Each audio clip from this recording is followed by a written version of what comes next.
हर हर महादेव प्रिय दर्शकों। सौभाग्य को देने वाले ग्रह और दुर्भाग्य को कोसों दूर रखने वाले ग्रह, विवाह को करवाने वाले ग्रह, पद को देने वाले ग्रह, उपलब्धियों से भरे हुए ग्रह, संतान सुख, संतान की तरफ से कोई मांगलिक कार्य करवाने वाले वाले ग्रह, यश, मान सम्मान, पद, स्वास्थ्य, योग्यता, कर्मठता, न्यायप्रियता, आध्यात्मिकता, धार्मिकता, गुरुता, गंभीरता और मैच्योरिटी और आदर और दृढ़ता, यानी कि जन्म से लेकर मृत्यु तक जितने भी कार्य होते हैं आपके जीवन में, उन सभी कार्यों को प्रभावित करने वाले जो ग्रह हैं, वो बृहस्पति हैं। बृहस्पति अब पुनर्वसु नक्षत्र में जा रहे हैं और ये जो पुनर्वसु नक्षत्र है, वो भगवान श्री राम का जन्म नक्षत्र है। भगवान श्री राम के जन्म नक्षत्र में जैसे ही गुरु जाएँगे, ये गुरु आपके लिए अनेकों प्रकार से अवसर लेकर के आएँगे। गुरु ऐसे नहीं है ग्रह कि जैसे शनि है कि जितना कार्य कर रहे हैं उतना ही फल दे दें, नहीं,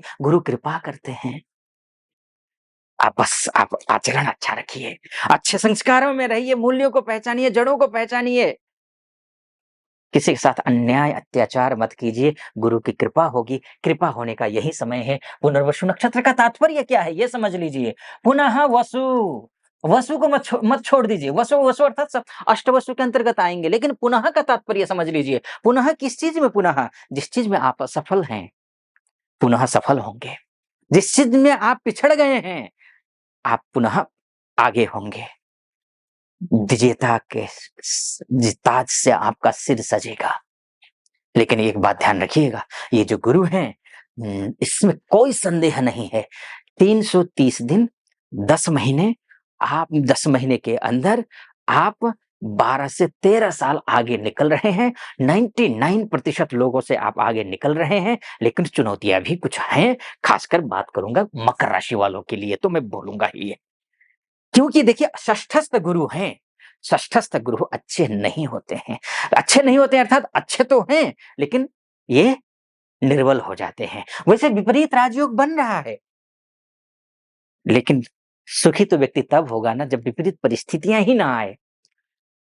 आप सुखी तो तब होंगे ना जब पैसे की तंगी ही ना हो। सुखी आप तब होंगे जब शत्रु ही ना हो। सुखी आप तब होंगे जब आप रोगी ही ना हो। लेकिन ये जो बृहस्पति है षष्ठस्थ, ये सब चीज़ें आमंत्रित करने के बाद, विपरीत परिस्थितियाँ उत्पन्न करने के बाद, फिर आपको सुख देगा, समृद्धि देगा, आपको वैभव देगा, आप ऐसे लोगों के साथ कनेक्ट करवाएगा जो समाज में प्रबुद्ध वर्ग हैं।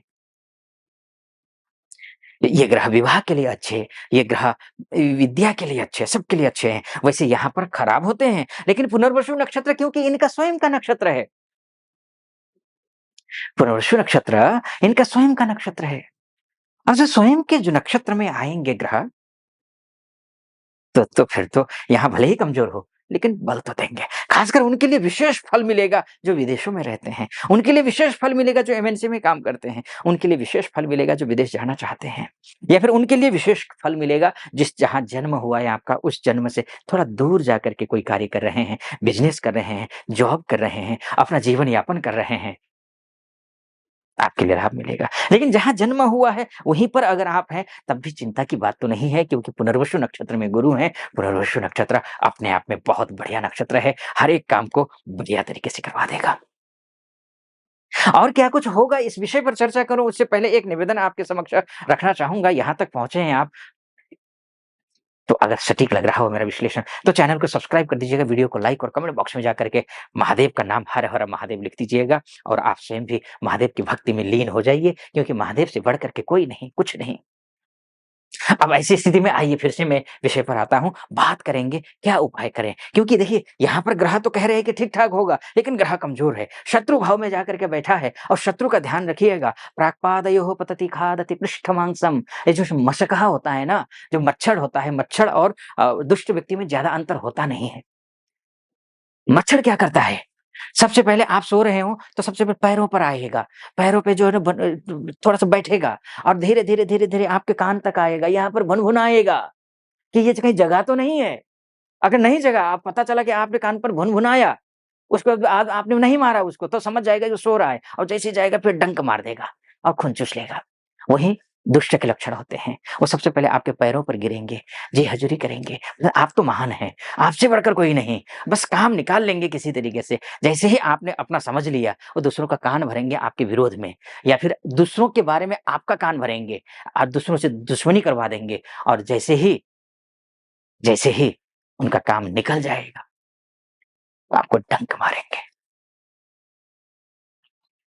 आपका गुरुदेव शत्रु भाव में है, सावधान रहिएगा, सावधान रहिएगा। उपाय मैं बता देता हूँ, कमज़ोर है ग्रह, क्योंकि शत्रु राशि में बैठा है, वैसे भी ग्रह तो कमज़ोर है। अगर आपकी कुंडली में भी गुरु कमज़ोर हैं, तब तो फिर मुझे माफ़ कीजिए, बाद में मुझे कोसेंगे, इससे अच्छा अभी से मैं बता देता हूँ, उपाय बताऊँगा, उपाय करिएगा। और खूब मेहनत करनी है, आचार-विचार, व्यवहार को अच्छा रखना है, गुरु के अनुरूप चलना है। गुरु का क्या तात्पर्य है? गुरु का तात्पर्य ये है कि अंधकार से उजाले की ओर जाना है आपको। गुरु वही है। गुरु खुद ही पीड़ित होकर के आपको आपको फलने-फूलने का मौका देगा। जैसे कि जितना भी उल्कापिंड है, उल्कापात है, जैसे पृथ्वी की ओर आ रहे होते हैं, वो उन उल्कापिंड को बृहस्पति अपने 90% उल्कापिंड को अपने गर्भ में छुपा समा लेते हैं, यानी कि खींच लेते हैं, गुरुत्वाकर्षण से अपनी ओर खींच लेते हैं, आप तक नहीं या धरती तक नहीं पहुँचने देते हैं। उसी प्रकार से गुरु हैं, अनेकों प्रकार की समस्याओं को दूर कर देंगे, लेकिन आपके आचार-विचार तो अच्छे हों। और उपाय करनी है, उपाय क्या करना है? विष्णु जी की पूजा करनी है। विष्णु जी की पूजा आवश्यक है। आप एकादशी के दिन विशेषकर, क्योंकि विष्णु जी का दिन दिन है, एकादशी के दिन आप जो है चावल मत खाइए। एकादशी में विष्णु जी की पूजा कीजिए।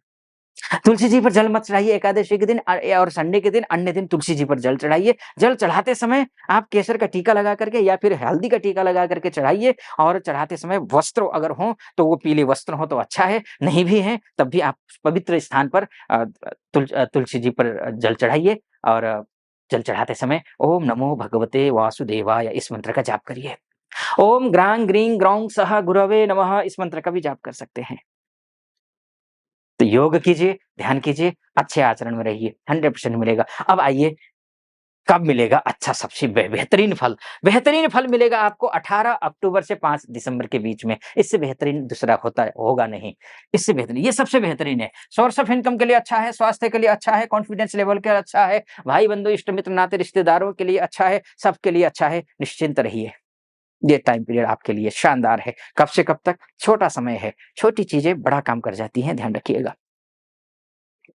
छोटी चीज़ें बहुत बड़ा काम कर जाती हैं। ये टाइम यही पीरियड है, लाइफ़ को बदलने का। हाँ, दाम्पत्य जीवन में अनेक प्रकार की समस्याएँ आ सकती हैं या फिर पर्सनल लाइफ़ हो या फिर प्रोफ़ेशनल लाइफ़, ख़ासकर बिज़नेस में पार्टनर के साथ में थोड़ी-सी असावधानी जहाँ हुई, वहाँ पर सावधानी बरतिएगा। थोड़ा-सा मतभेद हो सकते हैं, अन्यथा कोई चिंता की बात नहीं, सब ठीक रहेगा। गुरु की दृष्टि में अमृत होता है। अमृतमय दृष्टि से आपके स्वास्थ्य को भी देखेगा, आपके आचार-विचार को भी देखेगा, पैसे को भी देखेगा, कॉन्फिडेंस को भी देखेगा। निश्चिंत रहिए। बाकी 11 नवंबर से 11 मार्च के बीच में भी गुरुदेव वक्री रहेंगे, उस समय भी आपको शुभ फल देंगे, इस बात को निश्चिंत रहिए। ख़ैर, विस्तार से अगर चर्चा करनी है, क्योंकि आपकी कुंडली सब कुछ है। अगर आपको विस्तार से चर्चा करना चाहते हैं, महिला हो या पुरुष हो, देश से देख रहे हो या विदेश से देख रहे हो, तो नीचे नंबर है, उस नंबर पे कॉल कीजिए, व्हाट्सएप कीजिए, मेरी टीम से बात कीजिए, अपॉइंटमेंट ले लीजिए, मैं स्वयं आपकी कुंडली का विस्तार से विश्लेषण करूँगा। सटीक लगा हो, सब्सक्राइब, लाइक और कमेंट ज़रूर कर दीजिएगा। फिलहाल अनुमति दीजिए। हर हर महादेव।